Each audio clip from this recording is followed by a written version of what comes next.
ज्ञान सोबत म्हणा. ओम अज्ञानतिमिरन्धस्य ज्ञानाञ्जनशलाखया चक्षुरुन्मीलितं येन तस्मै श्रीगुरवे नमः.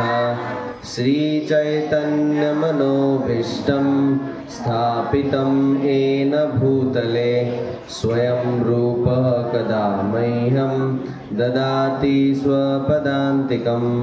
वन्देऽहं श्रीगुरो श्रीयुतः पदकमलं श्रीगुरुन् वैष्णवांश श्रीरूपं साग्रजातं सहगना रघुनाथान्वितं तं सजीवं साद्वैतं सावधूतं परिजनसहितं कृष्णचैतन्यदेवं श्रीराधा कृष्णपदान् सहगना ललिता श्रीविशाखान्वितांश. नमः ॐ विष्णुपादाय कृष्णपृष्ठाय भूतले श्रीमते भक्तिवेदान्त स्वामिन् इति नामिने. नमस्ते सारस्वते देवे गौरवाणी प्रचारिणे निर्विशेष शून्यवादी पाश्चात्यदेशतारिणे. नमो महावदन्याय कृष्णप्रेम प्रदायते कृष्णाय कृष्णचैतन्य नाम्ने गौरत्विषे नमः. हे कृष्ण करुणा सिंधु दीनबंधु जगत्पते गोपेश गोपिकाकांत राधाकांत नमोस्तुते. तप्त कांचन गौरांगी राधे वृंदावनेश्वरी वृषभानुसुते देवी प्रणमामि हरिप्रिये. वाञ्छाकल्पतरुभ्यश्च कृपा सिन्धुभ्य एव च पतितानां पावनेभ्यो वैष्णवेभ्यो नमो नमः. जय श्री कृष्ण चैतन्य प्रभु नित्यानंद श्री अद्वैत गदाधर श्रीवास आदि गौर भक्तवृंद. हरे कृष्ण कृष्ण कृष्ण हरे हरे हरे राम राम राम हरे हरे. मूकं करोति वाचालं पंगुं लंघायते गिरिं यत्कृपातमहं वन्दे श्रीगुरुदीनतारिणम्.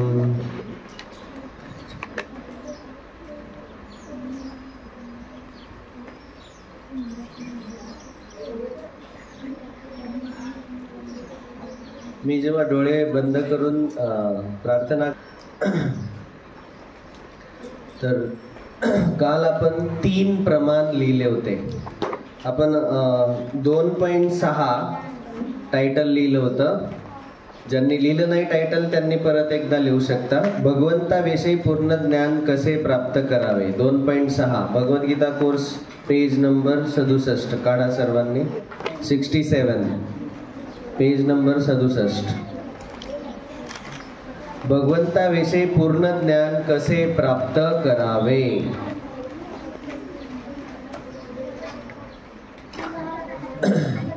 ठीक आहे. 2.6 हा भाग चालू आहे आपला. भगवंताविषयी कसे ज्ञान प्राप्त करावे. आता बऱ्याचदा पहिला प्रश्न पडतो की सर आम्हाला समजलं की भगवंत आहेत आणि ते पण भगवान कृष्ण भगवान आहेत हे समजलं. आता आम्हाला पुढचा प्रश्न हा पडतो की भगवंताबद्दल माहिती कशी जाणून घ्यायची, त्यांच्याबद्दल ज्ञान कसं प्राप्त करायचं. कोणी नास्तिक व्यक्ती आला समोर आणि त्यांनी जर आम्हाला प्रश्न विचारला की भगवंत आहेत तर मग दाखवा, डोळ्यांनी का दिसत नाहीत. आपल्या समोर तर आहेत, साक्षात प्रकट झालेले आहेत. पण कोणी प्रश्न विचारला असा की डोळ्यांनी का दिसत नाहीत, कानाने त्यांचा आवाज का ऐकू येत नाही भगवंताचा, आम्ही हाताने भगवंताला स्पर्श का करू शकत नाही. भगवंताचा शरीराचा जो सुगंध आहे, शरीर भगवंताचं सुगंधी असते. ते भ्रमर जे असतात ना, मधमाशा, त्या भगवंताकडे आकर्षित होतात. इतक्या सुगंधी असते भगवंताचं शरीर. तर भगवंताच्या शरीराचा सुगंध आपल्या नाकाला का जाणवत नाही?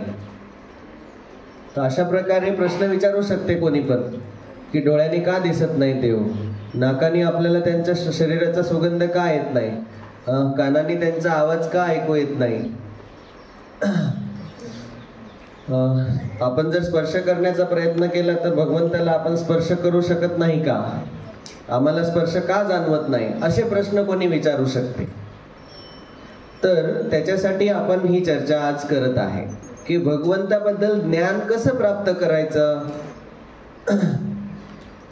अशी गोष्ट जी की आपल्याला डोळ्यांनी दिसत नाही, कानाने त्याचा आवाज ऐकू येत नाही, हाताने स्पर्श करू शकत नाही, असे भगवंत, त्यांच्याबद्दल ज्ञान प्राप्त करणं सोपं आहे का? तर सोपं आहे. त्याच्यासाठी 3 प्रमाण असतात. पहिलं काय सांगितलं तुम्हाला? प्रत्यक्ष प्रमाण. लिहिलं काल सर्वांनी?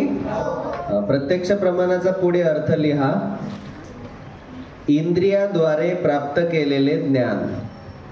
इंद्रियांद्वारे प्राप्त केलेले ज्ञान.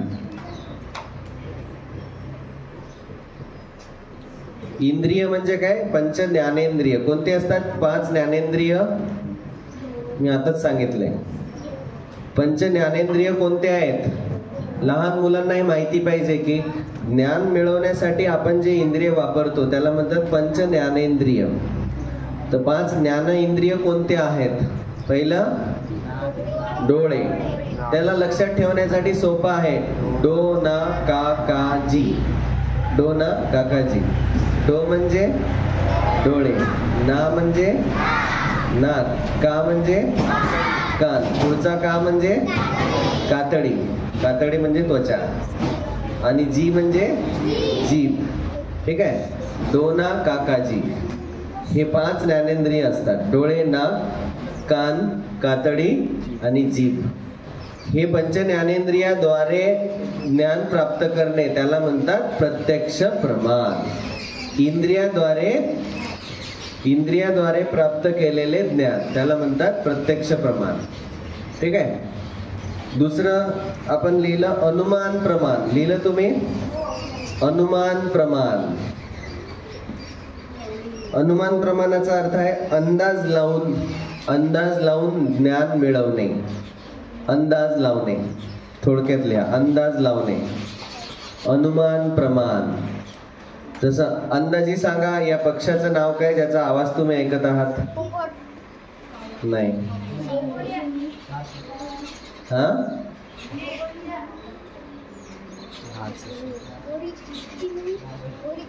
चिमणी नाही. हा? कोणता पक्षी आहे? आवाज ऐकू येत आहे? ते एकत्र आलेत बघा.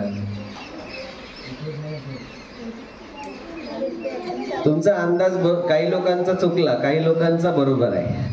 अंदाज नेहमी बरोबर असतो का? नाही. तिसरं शब्द प्रमाण. शब्द प्रमाणाचा अर्थ लिहा, अधिकृत गुरु किंवा अधिकृत पुस्तकाद्वारे माहिती. अधिकृत गुरु किंवा अधिकृत पुस्तकाद्वारे माहिती मिळवणे. अधिकृत म्हणजे मी काल लिहून दिलं होतं परंपरेतून आलेले. अधिकृत म्हणजे परंपरेतील गुरु आणि पुस्तक. अधिकृत त्याला आणखी स्टँडर्ड भाषेत अधिकृत म्हणतात. अधिकृत म्हणजे परंपरेत आलेले गुरु आणि पुस्तकातून ज्ञान मिळवणे. हे आहे शब्द प्रमाण. या 3 प्रकारे आपण ज्ञान मिळवू शकतो. पहिलं प्रत्यक्ष प्रमाण म्हणजे आपल्या इंद्रियाद्वारे डोळ्यांनी बघून, नाकांनी वास घेऊन, कानांनी ऐकून अशा प्रकारे ज्ञान मिळवू शकतो, प्रत्यक्ष प्रमाण. दुसरं अनुमान प्रमाण, अंदाज लावून वेगवेगळ्या गोष्टीचा अंदाज लावू शकतो, आपल्या अनुभवानुसार अंदाज लावतो आपण आणि ज्ञान मिळवतो. आणि तिसरं आहे शब्द प्रमाण. शब्द प्रमाण म्हणजे अधिकृत गुरु किंवा अधिकृत पुस्तकांमधून ज्ञान मिळवणे. हे तिन्ही सर्वांना समजले. 3 प्रकार आहेत ज्ञान मिळवण्याचे. याचा प्रश्न येणार आहे परीक्षेत, हे उत्तर लिहिता आलं पाहिजे अर्थासहित. आता पुढचा प्रश्न हा पडायला पाहिजे की या तीन पैकी सर्वात उत्तम उपाय कोणता आहे ज्ञान मिळवण्याचा? कोण सांगू शकते? या तीन पैकी सर्वात उत्तम उपाय, सर्वोत्तम विधी कोणता आहे ज्ञान मिळवण्याचा? शब्द प्रमाण. शब्द प्रमाण ज्यांनी म्हटले त्यांचं उत्तर 50% बरोबर आहे.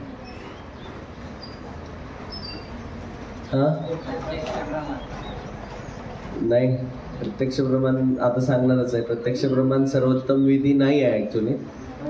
बघा उत्तर काय आहे. सर्वोत्तम विधी कसा आहे ज्ञान मिळवण्याचा? तर आधी शब्द प्रमाणाद्वारे अधिकृत गुरु परंपरेकडून पुस्तकातून ऐकायचं, शब्द ऐकायचे, आणि नंतर त्याचा आपल्या आयुष्यात प्रत्यक्ष प्रमाण आणि अनुमान प्रमाणाद्वारे त्याला कन्फर्म करायचं.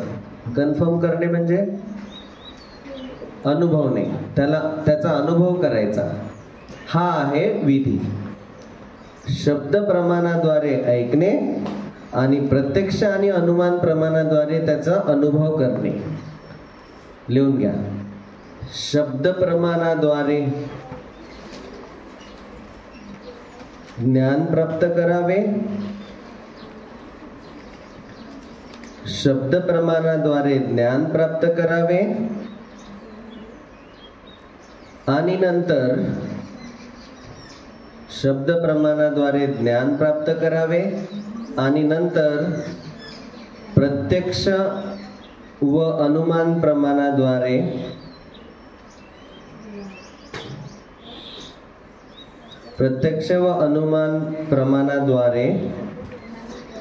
त्या ज्ञानाचा अनुभव घ्यावा. त्या ज्ञानाचा अनुभव घ्यावा. प्रत्यक्ष व अनुमान प्रमाणाद्वारे त्या ज्ञानाचा अनुभव घ्यावा. प्रत्यक्ष व अनुमान प्रमाणाद्वारे त्या ज्ञानाचा अनुभव घ्यावा. आता बघा, अनुभव हा खरा शिक्षक असतो असं म्हणतात ना. जर तुम्हाला स्वतः अनुभव आला तर मग तुम्हाला काही ज्ञान प्राप्त झालं. तुम्हाला दुसऱ्यांनी सांगायची गरज आहे का? मग नाही. पण आधी ऐकावं लागते. आधी गुरु आणि खऱ्या पुस्तकातून ऐकणं अतिशय आवश्यक आहे. काही लोक असे करत आहेत, तर त्यांनी असं करू नका. भगवंतासमोर जांभळी आली किंवा झोप आली तर असं तोंडावर हात ठेवून जांभळी द्यायची आली तर, आणि असे आय सांगोड्या देऊ नका. भगवंतासमोर आपण बसलेलो आहे. आपल्याला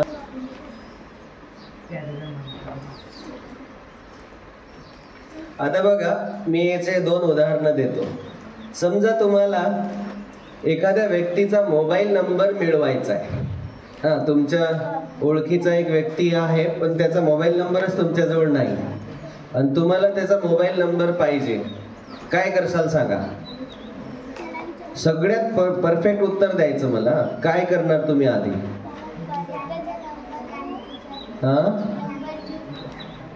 नंबर घेऊ कोणाकडून? Very good. सगळ्यात पहिले त्यांच्याजवळ जायचं आणि त्यांना विचारायचं तुमचा नंबर सांगा. मग ते त्यांचा नंबर सांगतील. ह्याला म्हणतात शब्द प्रमाण. त्यांनी स्वतः त्याचा नंबर सांगितला, मोबाईल नंबर. मग नंतर काय करायचं? मोबाईलवर जाऊन तो नंबर डायल करून बघायचा आणि ट्रू कॉलर माहिती आहे? ट्रू कॉलरवर त्यांचंच व्यक्तीचं नाव आणि तिचंच आहे की नाही, आलं लक्षात? किंवा त्यांना फोन करून बघायचा आणि विचारायचं आली काय रिंग तुम्हाला, बघा. याला म्हणतात शब्द प्रमाणाद्वारे ज्ञान मिळवणे आधी, आणि प्रत्यक्ष आणि अनुमान प्रमाणाद्वारे स्वतः लावून बघायचा फोन, आणि बरोबर रिंग पोहोचली म्हणजे समजून चालायचं नंबर परफेक्ट आहे. याला म्हणतात शब्द प्रमाणाद्वारे ज्ञान मिळवणे आणि प्रत्यक्ष आणि अनुमान प्रमाणाद्वारे त्याचा अनुभव करणे. नुसतं ज्ञान असून फायदा नाही. आता आपल्याला ज्ञान भेटलं की भगवान कृष्ण भगवान आहेत, पण त्याचा अनुभव पण झाला पाहिजे ना, त्याचा साक्षात्कार झाला पाहिजे ना. जर साक्षात्कार नाही झाला तर काय फायदा त्या ज्ञानाचा? ते ज्ञान असून काही फायद्याचं नाही. आपण इथं फक्त नुसतं ज्ञानासाठी नाही आलो, आपण भगवत साक्षात्कारासाठी आलो. भगवंताचा साक्षात्कार झाला पाहिजे, आत्मसाक्षात्कार झाला पाहिजे. ते ज्ञान आपल्या अनुभवाला आलं पाहिजे. ठीक आहे. तसंच इथं खाली लिहून घ्या उदाहरण, फोन नंबर मिळवणे. उदाहरणार्थ फोन नंबर मिळवणे. तर फोन नंबर मिळवण्यासाठी आधी तुम्ही काय कराल, त्या व्यक्तीला नंबर विचारायचा, मग तो सांगेल, म्हणजे ते झालं शब्द प्रमाण. आणि मग तो नंबर डायल करून बघायचा, प्रत्यक्ष डायल करून बघायचा. ट्रू कॉलरवर त्याचं नाव येत असेल किंवा त्याला रिंग जात असेल तर समजून चालायचा हा या व्यक्तीचा नंबर आहे, कन्फर्म झाला. प्रत्यक्ष आणि अनुमान प्रमाणाद्वारे अनुभव झाला. प्रत्यक्ष आपण डोळ्यांनी आणि मोबाईलने हाताने डायल करून बघितला आणि तो लागला, समजून चालायचं की परफेक्ट आहे नंबर. आलं लक्षात? दुसरं उदाहरण इथं दिलेलं आहे. समजा तुम्हाला रसगुल्ले आवडतात सर्वांना. समजा तुम्हाला घरी रसगुल्ला बनवायचा आहे, तर कशी माहिती मिळवाल रसगुल्ला बनवण्याची? YouTube, Google. जर चुकीचा असला तर शिकवलेला. आपल्या गावामध्ये किंवा जिथं एखादं रेस्टॉरंट आहे, हॉटेलमध्ये जो परफेक्ट बनवतो रसगुल्ला, आपण त्या व्यक्तीकडे जाणार किंवा आईला विचारायचं जे परफेक्ट बनवते. आईला विचारणार कसे बनवतात, आई सांगणार असे असे बनव, आणि मग आपण त्यानुसार बनवून बघणार, ऍक्च्युअल स्वयंपाक करून बनवून बघणार, आणि मग लक्षात येते की रसगुल्ले खूप छान बनले. याला म्हणतात ज्ञान मिळवण्याचा पद्धत. आधी विचारणे, परफेक्ट सोर्स कडून, राईट व्यक्तीकडून विचारायचं, चुकीच्या माणसाकडून नाही. नाही तर कधी कधी युट्यूबवर चुकीचेच रसगुल्ले रसगुल्ल्याची माहिती असते. ज्याला परफेक्ट माहिती आहे, परफेक्ट रसगुल्ले कसे, पण त्याच्याकडून आधी विचारायचं, ते सांगतील. हे झालं शब्द प्रमाण. ते स्वतः प्रत्यक्षात करून बघायचं, त्याला म्हणतात प्रत्यक्ष प्रमाण.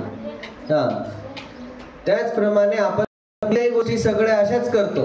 तुम्हाला माहिती आहे अशाच करतो. तुम्ही शाळेत जाता, शाळेत तुम्ही आधी शिक्षकांकडून आणि ऑथराइज अधिकृत पुस्तकामधून ज्ञान शिकता, आधी ज्ञान मिळवता, त्याला म्हणतात शब्द प्रमाण. आणि ते ज्ञान मिळवल्यानंतर ते ज्ञान तुम्ही प्रत्यक्षात वापरून बघता. जसं विज्ञानाचं ज्ञान तुम्ही शिकता आणि ते मग प्रयोगशाळेत प्रयोग करून बघता. प्रयोग केल्यावर लक्षात येते की हे बरोबर सांगितलेलं आहे, विज्ञानाच्या पुस्तकात जे सांगितले ते बरोबर सांगितलं. आपण त्याचे प्रयोग करून बघतो. समजलं का? त्याला म्हणतात प्रत्यक्ष प्रमाण आणि अनुमान प्रमाणाद्वारे ज्ञानाला अनुभवणे. ज्ञानाचा जेव्हा अनुभव होतो, साक्षात्कार होतो, तेव्हा ते ज्ञान खरं ज्ञान आहे. त्याला विज्ञान म्हणतात. ज्ञान विज्ञान सहितम. आता भगवद्गीतेचा हा श्लोक आहे की हे जे ज्ञान आहे भगवद्गीतेचं, हे कसं आहे? राजविद्या राजगुह्यम. सगळ्या विद्येचा राजा आहे भगवद्गीतेचं ज्ञान.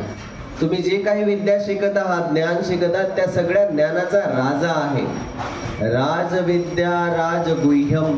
राजगुह्यम, गुह्यम म्हणजे काय? रहस्य. सगळ्या रहस्यांमधलं रहस्य आहे भगवद्गीता.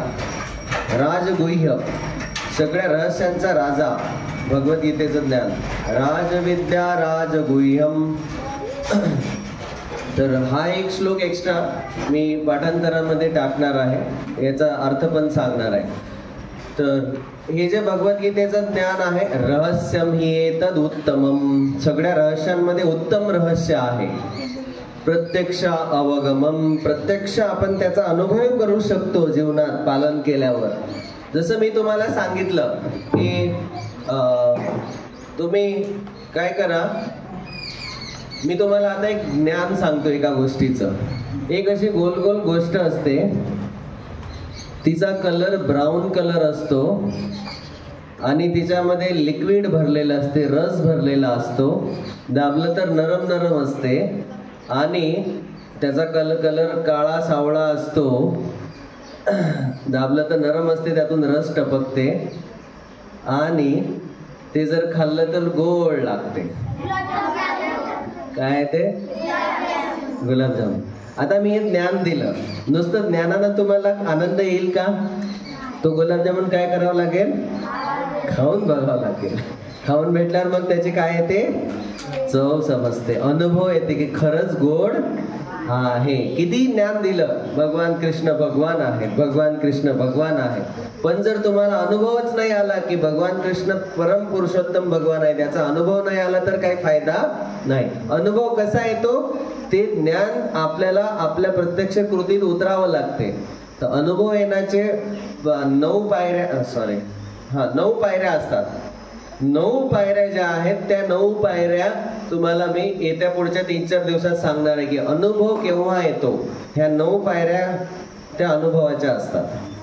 पहिली पायरी असते आदौ श्रद्धा. भक्तीमध्ये आल्यानंतर आधी थोडीशी श्रद्धा पाहिजे की बाबा हे जे आहेत हरिनाम हरे कृष्णावाले लोक चांगले आहेत, थोडं चांगलं शिकवतील आम्हाला गीता. थोडी आदौ श्रद्धा म्हणजे थोडीशी श्रद्धा, थोडी श्रद्धा पाहिजे, थोडा विश्वास पाहिजे. आपण या जगात फिरताना थोडा विश्वास ठेवतो की नाही प्रत्येकावर.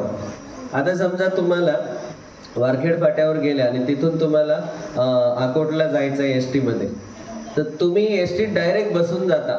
आली एसटी की तिथं तुम्ही ड्रायव्हरला विचारता का, का रे ड्रायव्हर दाखवतो ना लायसन्स, तुला गाडी चालवता येते की नाही पाहू दे मला, विचारतो का आपण?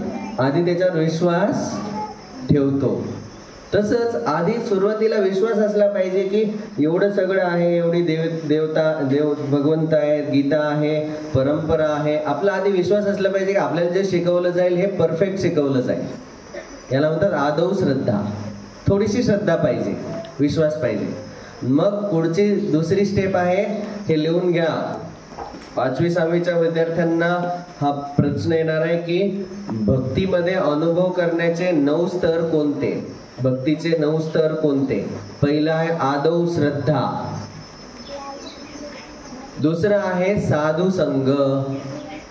मग काय करतो आपण? साधू संग करतो, भक्तांच्या संघात येतो. जसे तुम्ही सर्व या शिबिरात आले का नाही? अरे शिबिरात आहेत का नाही आपण? हा, याला म्हणतात साधू संघ, भक्तांचा संघ. एकत्र येतो आपण संघात. दुसरं लिहा साधू संघ. तिसरं काय? भजन क्रिया. भजन क्रिया. आता भजन क्रिया तुम्हाला शिकवली जात आहे. रोज तुम्हाला जप करणं, कसा जप करायचा ते शिकवलं जात आहे. भगवंताचं कीर्तन कसं करायचं, भगवंतासमोर कसं नाचायचं, वैष्णव सदाचार मध्ये खूप साऱ्या गोष्टी शिकवल्या जात आहेत. दंडवत कसा करायचा, अशा प्रकारे याला म्हणतात भजन क्रिया. स्पेशली या सगळ्यांमध्ये भजन क्रियेमध्ये कलियुगामध्ये सर्वश्रेष्ठ काय सांगितलेलं आहे? भगवंताच्या नामाचा जप आणि कीर्तन. जप म्हणजे आपण एकटा जप करतो माळेवर, आणि कीर्तन म्हणजे एकत्र येऊन नाचून भगवंताचं गुणगान करतो. जप आणि कीर्तन, नाम संकीर्तन साधन पै सोपे, हे सर्वात सोपं साधन आहे कलियुगासाठी. हे झालं भजन क्रिया, तिसरी पायरी. चौथी पायरी, आता तुम्ही भजन क्रिया अशी दररोज करत गेले तर मग तुम्ही 4थ्या पायरीवर पोहोचू शकाल, नाहीतर नाही. 4थी पायरी आता चालू होणार आहे इथून पुढे आयुष्यात. ही 4थी पायरी खूप मोठी असते. कधी कधी काही लोकांना 4थी पायरी क्रॉस करायला पूर्ण आयुष्य लागून जाते. 1-2 वर्षात 4थी पायरी संपत नाही.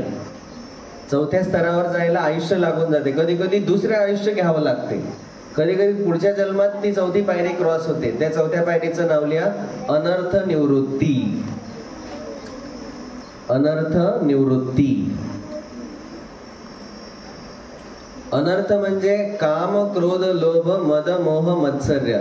हे 6 जे अनर्थ आपल्या हृदयावर घर करून बसलेले आहेत त्यांच्यापासून सुटका प्राप्त करणे.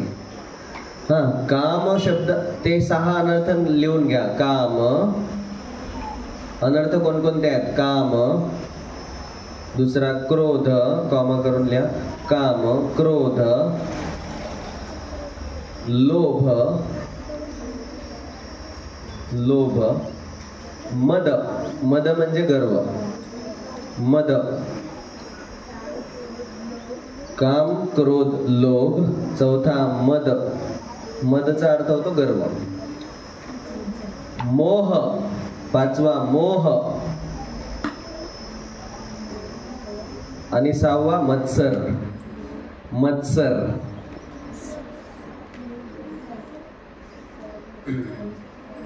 या अनर्थांपासून निवृत्ती होते. हा झाला चौथी पायरी. ज्यांची चौथी पायरी क्रॉस झाली ते येतात पुढच्या स्तराला, 5वा स्तर निष्ठा. निष्ठा म्हणजे त्यांची भक्ती कशी आहे, कधीच ते भक्तीतून विचलित होत नाहीत. निष्ठा स्तरावर आल्यावर भक्तीतून विचलित होत नाहीत. नाहीतर आपलं कसं असते, शिबिराचे 15 दिवस जप करा आणि वर्षभर एकही माळ होत नाही. याचा अर्थ समजून चला, आपण निष्ठा स्तरावर आलो नाही.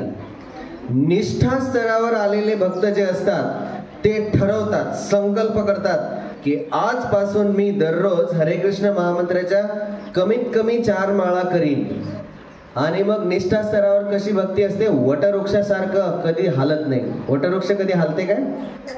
बाकीचे झाड बघा ते असे हालतात, पण वडाचं झाड कधी हालताना बघितलं? फक्त त्याचे पानं हालतात.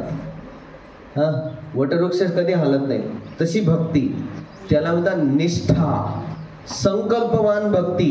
की हा व्यक्ती दररोज पहाटे उठणारच, ठरवलेल्या माळा जप करणारच आणि रोज भगवद्गीता आणि भागवत ऐकणारच. ह्या 3 गोष्टी. आणि चौथी, दररोज भगवंताचं गुणगान म्हणजे आरती करणारच. ह्या 4 गोष्टी जो करतो दररोज, समजून चला हा निष्ठा स्तरावर पोहोचला व्यक्ती. तुम्हाला निष्ठा स्तरावर यायचं आहे का नाही? दररोज करणं अतिशय आवश्यक आहे. नुसतं शिबिराचे 15 दिवस आपण आता इथं करू आणि घरी गेल्यानंतर रामराम. घरी गेल्यानंतर सगळं काही, पहिलं सकाळी लवकर उठणे, दुसऱ्याला तुकाराम महाराजांनी सांगितलं, काल मी जे सांगत होतो, काल तुकाराम महाराजांचा अभंग सांगितलं ना, विठ्ठल विठ्ठल बोला मुखी. म्हणजे काय, भगवंताच्या नावाचा जप करा. व्रत करा एकादशी, एकादशी दिवशी उपवास करायचा. कंठी मिरवा तुळशी, तुळशीची माळ घालायची गळ्यामध्ये. तुळशीची माळ केव्हा घालतो माहिती आहे का आपण? जेव्हा आपण 2 गोष्टीचा निश्चय करत असतो. पहिलं, मी आजपासून रोज 4 नियमाचं पालन करीन आणि आजपासून रोज 4 माळा जप करीन. 4 नियम कोणते आणि 4 माळा? तर 4 नियम असे आहेत. पहिला नियम, आजपासून मी मांसाहार करणार नाही, मांस खाणार नाही. मांसामध्ये काय काय येते? अंडी, चिकन, अजून काय काय जे असेल ते मांसाहार. अंडी पण मांसाहारच आहे. मांसाहार करणार नाही आपण. तुम्हाला जो इथं प्रसाद भेटत आहे, तुम्हाला आवडला प्रसाद? तुम्हाला माहिती आहे की या प्रसादात लसण कांदा पण नसतो. कारण की लसणामुळे आपला तमोगुण वाढतो आणि कांद्यामुळे आपला रजोगुण वाढतो आणि ते दोन्हीही खाल्ल्यावर भक्ती व्यवस्थित होत नाही. लसण जर खाल्ला तर तुमच्यामध्ये रजोगुण वाढतो, इतका रजोगुण कांदा जर खाल्ला तर रजोगुण वाढतो आणि इतका रजोगुण वाढतो की तुम्हाला तो कांदा एका जागेवर स्थिरच बसू देत नाही, तुमचं चित्त विचलित करून टाकतो. आणि लसण खाल्ला तर तमोगुण वाढतो. तमोगुण म्हणजे तमोगुणाचे 3 लक्षणं असतात. लसण खाल्ल्यावर हे 3 लक्षणं दिसून येतात त्या व्यक्तीमध्ये. निद्रा म्हणजे झोप, गडी खूप झोपते. आलस्य, आळस. आणि प्रमाद म्हणजे पाप करण्याची वृत्ती वाढते, पाप करा वाटते जास्त. म्हणून ह्या 2 गोष्टी आपण कधी खात नाही, याच्यापासून दूर राहतो. कारण रज आणि तमोगुण वाढतो. ते हे दोन्ही गुण भक्तीसाठी अनुकूल नाहीत. सत्वगुण भक्तीसाठी अनुकूल आहे. सत्वगुणी व्यक्ती कसा असतो? ज्ञानी असतो आणि सुखी असतो. कधीही कुठली गोष्ट विचार करण्याच्या पूर्वी विचार करूनच नंतर ती गोष्ट करतो. ओके, तर अशा प्रकारे आपण पोहोचायला पाहिजे निष्ठा स्तरावर. तर तुमच्यापैकी किती भक्त, आता इथं बसलेल्यांपैकी मी विचारतोय, किती भक्त मांसाहारापासून दूर राहतील आयुष्यभर, कधीच मांसाहार करणार नाहीत? जगन्नाथासमोर हातवर करत आहे. हरिबोल, सगळ्यांसाठी हरिबोल म्हणा. हरिबोल. दुसरं, नशापान. नशापान म्हणजे काय? दारू, तंबाखू, गुटखा, बियर, चहा, कॉफी, हे सगळे नशा आहेत. चहा कॉफी मध्ये कोणतं जहर असते? निकोटीन तंबाखू मध्ये असते. चहामध्ये टॅनिन नावाचं जहर असते. ते काय करते? तुम्हाला तुमचं आयुष्य कमी करत नेते. हे भगवंताने जे शरीर दिलंय ना, हे शरीर भगवंताने दिलेलं गिफ्ट आहे. आता विचार करा, तुम्हाला एक गिफ्ट दिलं, समजा तुम्हाला एका तुमच्या मित्रांना तुम्हाला किंवा तुमच्या मैत्रिणीनं एक गिफ्ट दिलं आणि तुम्ही ते गिफ्ट धरलं आणि त्याला असं चाकून मारून मारून मारून मारून खराब करून टाकलं, तर काय वाटेल देणाऱ्याला? वाईट वाटेल ना, की मी इतकं चांगलं गिफ्ट दिलं आणि यानं खराब करून टाकलं. तसंच आपल्याला मनुष्य शरीर भेटलं, हे भगवंताने दिलेलं खूप छान गिफ्ट आहे. आणि त्या गिफ्टमध्ये जर आपण दारू टाकली, अल्कोहोल टाकलं, चहा टाकला, कॉफी टाकली, तंबाखू टाकला, तर आपण काय करतोय? त्या गिफ्टला मारतोय. लवकर मरून जातात. 7 वर्ष आधी मरते व्यक्ती चहा पिला तर आयुष्यभर. 7 वर्ष जास्त जगू शकतो जर चहा नाही पिला. जे चहा पित नाही त्यांच्या चेहऱ्यावर तेज येते. जे चहा पितात ते 30 वर्षाचे असतानाच म्हातारे दिसतात. माझं वय माहिती आहे किती आहे तुम्हाला? माझं वय माहिती आहे?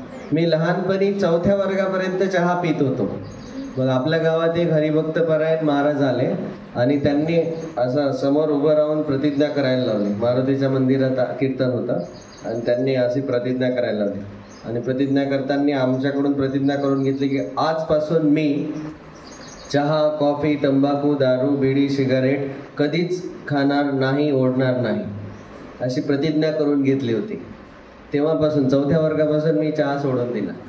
आणि मग तुम्ही बघा, जे चहा पेत नाहीत, जे पेतात त्यांची त्वचा जळते, आतून जळत जाते. आणि ते माझ्या वयाचे जे आहेत ना, ते इतके म्हातारे दिसत आहेत. आता मी बघतो ना, इतके म्हातारे दिसतात आणि मला लोक म्हणतात की तू मुलगाच आहेस का? कितवीत आहेस? 11वीत आहेस की 12वीत आहेस? असे मला म्हणतात. दाढी वाढल्यावर मग थोडं मोठं वाटतो मी. का? तर चहा न घेतल्यामुळे तुमच्या अंगात तेज येते. कारण की ते चहाचं जे टॅनिन जहर आहे ते काय करते? आतून तुमच्या पेशी मारत नेते. हा, कोण कोण आजपासून नशापान सोडू इच्छिते? जगन्नाथासमोर हात वर करा. जर करायचं असेल तर भगवंतासमोर आहे. हा, हरी बोल. सगळ्यांसाठी हरी बोल म्हणा. तिसरं गळ्यात माळ घालायच्या आधी हे 4 नियम पालन करावे लागतात. आणि 4 माळेचा जप करावा लागतो कमीत कमी. तर तिसरं सांगितलेलं आहे जुगार न खेळणे. जुगार म्हणजे काय? जुआ. जुआ म्हणजे पत्ते, ते रमी म्हणतात ना, ते रमी सर्कल, लुडो, हे जे असतात ना, ज्याच्यामध्ये आपण घरी बसल्या पैसे कमावण्याचा प्रयत्न करतो, कसलाही घाम न गाळता, त्याला म्हणतात जुआ. ते दुसऱ्याचे पैसे असतात आणि ते आपण कसली मेहनत न करता, कसलाही घाम न गाळता रातोरात आपण कमावण्याचा प्रयत्न करतो. आपल्याला वाटतं की मी रातोरात करोडपती झालो पाहिजे. तर हे जे जुआ खेळणारे लोक आहेत, यांना ज्यांच्याकडून ते करोडो रुपये आले त्या सगळ्या लोकांचं पाप भोगावं लागते. समजा एखादा ज्याच्याकडून जिंकतो आपण पैसे जुआमध्ये, आणि तो जर खूप पापी असेल तर त्याचे सर्व पाप आपल्याला भोगा लागतात. म्हणून जुगार नाही खेळायला पाहिजे. ठीक आहे. आणि 4था नियम आहे परस्त्री संग वर्ज. परस्त्री संघ म्हणजे काय? स्त्री संघ. जर तुम्ही लग्न करून स्त्री सोबत संघ करू शकता, पत्नी सोबत संघ करू शकता, पण पत्नी सोडून बाहेरच्या सर्व स्त्रियांना मातेचा दर्जा द्यायचा. बाकी सर्व स्त्रियांना माता म्हणायचं आणि मातेसारखं वागायचं. परस्त्री संघ वर्ज. तर हे 4 नियमाचं पालन आजपासून कोण कोण करायची इच्छा आहे? कोणाकोणाला? मी तर ऑलरेडी करत. सगळ्यांकडे बघा, एकदा कॅमेरा फिरवा, यांना रेकॉर्ड करा. कॅमेरा हात वर करा प्रामाणिकपणे.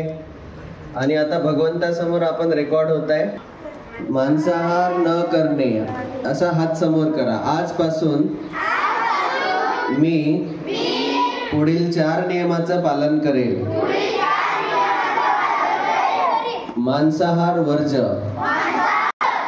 यामध्ये चहा, कॉफी, बिडी, सिगारेट, दारू सर्व झाला, याच्यापासून दूर. 3रं जुगार वर्ज. 4थं व्यभिचार वर्ज. व्यभिचार वर्ज. परस्त्री संग वर्ज आणि आजपासून मी नियमित, आता मी माझं म्हणतोय, मी नियमित कमीत कमी 16 माळा जप करेल. तुम्ही भगवंतासमोर तुमचा आकडा म्हणा. भगवंताला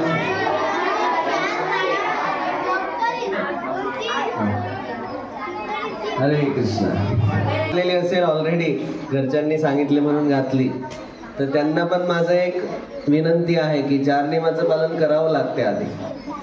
आणि आता बघा सगळ्यात महत्वाचं सांगत आहे, जेव्हा मांसाहार वर्ज्य, आपण मांसाहारी पण नाही आणि आपण शाकाहारी पण नाही, आपण कोण आहे? कृष्णाहारी. आधी भगवंताला भोग लावतो आणि तो खायचा. आलं लक्षात मी काय सांगितलं? तर आज आपण हे जे 3 प्रमाण बघितले, प्रत्यक्ष प्रमाण, अनुमान प्रमाण आणि शब्द प्रमाण, याच्यानंतर मी तुम्हाला ऍक्च्युअली ते भक्ती कशी अनुभवायची याचे 9 स्तर सांगत आहे. जेव्हा आपण 5व्या स्तरावर पोहोचतो, निष्ठा स्तरावर, तर समजून चला तुमची भक्ती खूप चांगली आहे. निष्ठा स्तरावर आलेले व्यक्ती काय करतात? रोज सकाळी ते उठणारच पहाटे, दररोज तुम्ही ठरवलेल्या माळा जप करणार. जसं आता तुम्ही सर्वांनी ठरवलं की मी दररोज 4 माळा जप करेल हरे कृष्ण मंत्राचा, ते दररोज करणारच.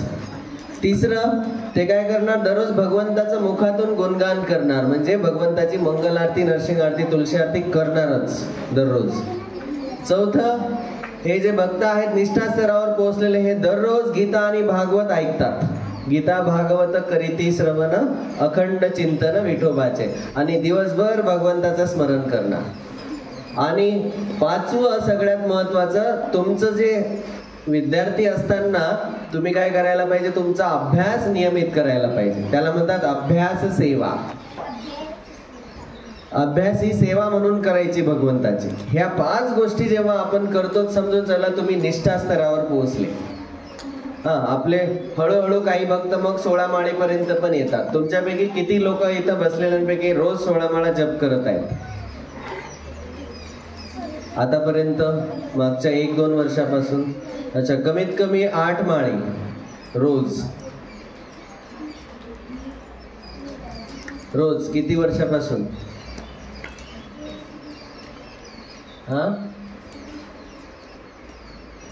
कधीपासून? शिबिर चालू झालं तेव्हापासून 8 माळी करत आहे. ठीक आहे. 4 माळी दररोज जप करणारे मागच्या 1-2 वर्षापासून, आता नाही, शिबिरापासून नाही, मागच्या 1-2 वर्षापासून रोज 4 माळी जप करतात. प्रज्योत प्रभू एक आहेत आणि यश बोडखे आहे. त्यांच्यासाठी हरिबोल म्हणून त्यांचा स्वागत करा. हरिबोल, हरिबोल, हरिबोल. आणि मग आता कसं आहे, हे पहिले 5 स्तर आहेत ना, हे असं माथ्यावर सायकल चढवल्यासारखं आहे. एखादा माथा असतो ना, तर सायकल चढवायला सोपं जाते का? थोडं कठीण जाते. तर सुरुवातीला आदव श्रद्धा, साधू संग, भजन क्रिया, अनर्थ निवृत्ती आणि निष्ठा. निष्ठा स्तरावर पोहोचेपर्यंत माथा चढावा लागतो. आणि एकदा माथा चढला की मग तिकडून असतो उतार. एकदा चढलो, निष्ठा स्तरावर पोहोचलो की पुढचे 4 स्तर खूप सोपे प्राप्त होतात. मग काय येते? निष्ठानंतर रुची, आसक्ती, भाव, प्रेम, हे पुढचे 4 स्तर आहेत. हे खूप सोपे आहेत. हे असे माथ्यावरून उतरल्यासारखे आहेत. एकदम रुची येते, मग हरिनामात रुची येऊ लागते. ज्यांनी वर्षभर जप केला मग त्यांना आवड निर्माण होते, मग त्यांच्याकडून कधीच जप सुटत नाही. तुम्ही आज ज्यांनी निश्चय केला त्यांनी एक काम करा, फक्त पुढचे 2 महिने कसलाही खंड न पाडता जप करा 4 माळीचा रोज. आता सकाळी आपल्या 3 माळी झाल्या, 1 माळ राहिली, तर 1 माळ नंतर जप करून घ्यायची जाण्याच्या आधी किंवा संध्याकाळी किंवा घरी दिवसात. नंतर पुढचा स्तर आहे रुची. रुची म्हणजे काय? आवड निर्माण होते भक्तीमध्ये. इतकी आवड होते की मग असं वाटते, कधी कधी मी सकाळी लवकर उठून कधी कधी जगन्नाथाचं दर्शन घेतो, कधी कधी मला हरे कृष्ण मंत्राचा जप करायला भेटते, कधी कधी मला भगवंताच्या गीतेचा श्लोक ऐकायला भेटते, कधी कधी मला श्रीमद भागवत ऐकायला भेटेल. ही रुची निर्माण होते. ही पुढचा स्तर आहे रुची. भक्तीमध्ये रुची. कितवा स्तर झाला? 6वा. पुढचा लिहा 7वा स्तर आसक्ती. आसक्ती कुणाची येते? कृष्णाला आसक्त होतो व्यक्ती. त्याला कृष्णाशिवाय करमत नाही, भगवंताशिवाय करमत नाही. त्याला वाटते की भगवंत नेहमी माझ्या सोबत असले पाहिजे. मी शाळेत जातो, भगवंत माझ्या सोबत. मी 24 तास, भगवंत माझ्या सोबत. ते त्याला म्हणतात आसक्ती. भगवंतासोबत आसक्ती. भाव पुढचा स्तर लिहा 8वा. भाव. भाव म्हणजे हा खूप उच्च स्तर आहे. या स्तरावर पोहोचलेला जो व्यक्ती आहे तो हरिनाम जप करण्यामध्ये इतका दंग होऊन जातो की त्याला पूर्ण जगाचं भान तो विसरून जातो. त्याच्या डोळ्यातून अश्रू वाहतात भगवंताचं नावाचं जप करताना. त्याच्या अंगावर काटे उभे राहतात, अंगावर शहारे येतात. हा खूप वरचा स्तर आहे. भाव स्तरावर पोहोचतो व्यक्ती. आणि सर्वात वरचा लिहा पुढचा 9वा स्तर प्रेम. प्रेम स्तरावर साक्षात भगवंत त्याच्यासोबत लीला करतात. तुम्हाला माहिती आहे कोणकोणते भक्त प्रेम स्तरावर होते आणि त्यांच्यासोबत साक्षात भगवंत लीला करत होते? एक उदाहरण मी सांगतो. तुकाराम महाराज. तुकाराम महाराजांच्या पत्नीच्या पायातला काटा काढून दिला होता, आठवते? कोणी काढला होता पायातला? विठोबाने, कृष्णाने. छोटे विठ्ठल आले होते. हे प्रेम स्तरावरच्या भक्तांना साक्षात भगवंताचा अनुभव होतो. तुम्ही जे सांगितलं ना आज, प्रत्यक्ष प्रमाण, अनुमान प्रमाण, शब्द प्रमाण. नुसतं हे शब्द प्रमाण नाही आहे. शब्द प्रमाणाद्वारे प्रत्यक्ष तुम्ही अनुभवू शकता. भगवंताचा साक्षात अनुभव आपल्याला येऊ शकतो जर आपण प्रेम स्तरावर पोहोचलो तर. आलं लक्षात सर्वांना? त्याच्यासाठी ही आपण प्रक्रिया करत आहे. हे 9 स्तर आहेत. सगळ्यात मोठा स्तर आहे अनर्थ निवृत्तीचा स्तर. आणि अनर्थ निवृत्तीच्या स्तरामध्ये लक्षात ठेवा की भक्तांचं मार्गदर्शन लागते. कारण की काम, क्रोध, लोभ, मद, मोह, मत्सर हे जेव्हा आपल्यातून बाहेर पडू लागतात तेव्हा आपल्याला मदत लागते, मार्गदर्शन लागते, गुरुचे मार्गदर्शन लागते. म्हणून जेव्हा आपल्यामधून अनर्थ निघू लागतात बाहेर, काही काही मुलांमध्ये मी बघतो की भक्तीमध्ये येतात. मी आता परभणीला प्रचार करत आहे, तर काही काही मुलांच्या मनामध्ये काय इच्छा असते की मी मोठा प्रवचनकार झालो पाहिजे, असं मस्त खुर्चीवर देऊन सगळ्यांसमोर. याला म्हणतात प्रतिष्ठेची इच्छा, प्रतिष्ठा. काही काही मुलं भक्ती देतात आणि त्यांना वाटते की माझंच लोकांनी ऐकलं पाहिजे, मी म्हणेन तेच पूर्व दिशा. याला म्हणतात पूजा. पूजा म्हणजे माझंच ऐकलं पाहिजे. लाभ. लाभ म्हणजे काही काही लोक भक्ती देतात जेणेकरून इथं जे आलेले लोक आहेत ना, याचं ज्ञान मला भेटावं आणि मी मग बाहेर जाऊन या ज्ञानाचा वापर करून पैसे कमवणार. याला म्हणतात लाभ. पूजा, लाभ, प्रतिष्ठा ह्या गोष्टीनंतर अनर्थ हे बाहेर पडू लागतात. हे सूक्ष्म अनर्थ आहेत. बाह्य अनर्थ आहेत काम, क्रोध, लोभ, मद, मोह, मत्सर. त्यातले आतले सूक्ष्म अनर्थ त्याच्या खाली अनर्थ निवृत्तीच्या समोर सूक्ष्म अनर्थ 3 असतात. पूजा, लाभ, प्रतिष्ठा. पूजा, लाभ, प्रतिष्ठा हे सूक्ष्म अनर्थ आहेत. हे अनर्थ भयानक आहेत. हे अनर्थ लवकर सुटत नाहीत. या 3 इच्छेपोटी तुम्ही बघा खूप सारे लोक पूजा, लाभ, प्रतिष्ठेसाठी भगवंताचा वापर करून घेतात. देवाच्या गीतेचा आणि भागवताचा वापर करतात आणि स्वतःची पूजा करून घेतात. स्वतः पैसे कमवण्याचा प्रयत्न करतात आणि स्वतः प्रतिष्ठा मिळवण्याचा प्रयत्न करतात. हे जे कोणी करतात या 3 गोष्टीसाठी, पूजा, लाभ, प्रतिष्ठेसाठी जे करत आहेत, समजून चालायचं हा बोगस गुरु आहे किंवा बोगस महाराज आहे. हे जे करतात हे सूक्ष्म अनर्थ असतात. ही 4थी पायरी आहे अनर्थ निवृत्ती. त्यातले हे सूक्ष्म अनर्थ बाहेर पडू लागतात. जसं जसं आपण जप करू लागतो आपलं हृदय शुद्ध होते. झाडू मारला की कसं धूळ वरती निघू लागते ना, आणि ती धूळ आपल्या डोळ्यात, नाका, कानात जाते. तसं जप करत असताना जप करता करता काम, क्रोध, लोभ, मद, मोह, मत्सर याची धूळ वर येऊ लागते. आणि मग आणखी खालची बारीक धूळ असते, ती असते पूजा, लाभ, प्रतिष्ठेची इच्छा. ती धूळ बाहेर येते जसं जसं तुम्ही रोज जप करू लागता. आणि तरी जप सोडत नाही व्यक्ती, त्याला म्हणतात निष्ठास्तर. तरीही जप सोडत नाही. कितीही अनर्थ येऊ, किती धूळ बाहेर पडो, तरीही जप सोडत नाही. निष्ठा स्तरावर कमीत कमी आपल्याला पोहोचायचं आहे. या शिबिराचं सार्थक सफल तेव्हाच होईल हे शिबिर जेव्हा तुम्ही निष्ठा स्तरावर पोहोचाल. निष्ठेने ह्या 5 गोष्टी तुम्ही दररोज कराल. कोणत्या 5 गोष्टी सांगितल्या मी? दररोज नियमित सकाळी उठणे, भगवंताच्या नामाचा 4 माळी तुम्ही ठरवलेला आहे. 4 माळी कमीत कमी जप करणे, भगवंताचं गुणगान करणे. गुणगान कुणाकुणाला पोहोचायचंय निष्ठा स्तरावर? इच्छा आहे निष्ठा स्तरावर पोहोचायची. निष्ठा स्तरावर पोहोचलेल्या व्यक्तीला लोक टोमणे मारतात, म्हणतात की हा पागल झाला, हा रोज जप करून राहिला, हा पागल झाला, ये तो गुजर गया, अभी ये तो पागल हो गया. जेव्हा लोक तुम्हाला म्हणतील की हा हरे कृष्ण मध्ये पागल झाला आणि अभ्यास करायसाठी पागल झाला, समजून चालायचं की तुम्ही निष्ठा स्तरावर पोहोचले. हरे कृष्ण. श्रील प्रभुपाद की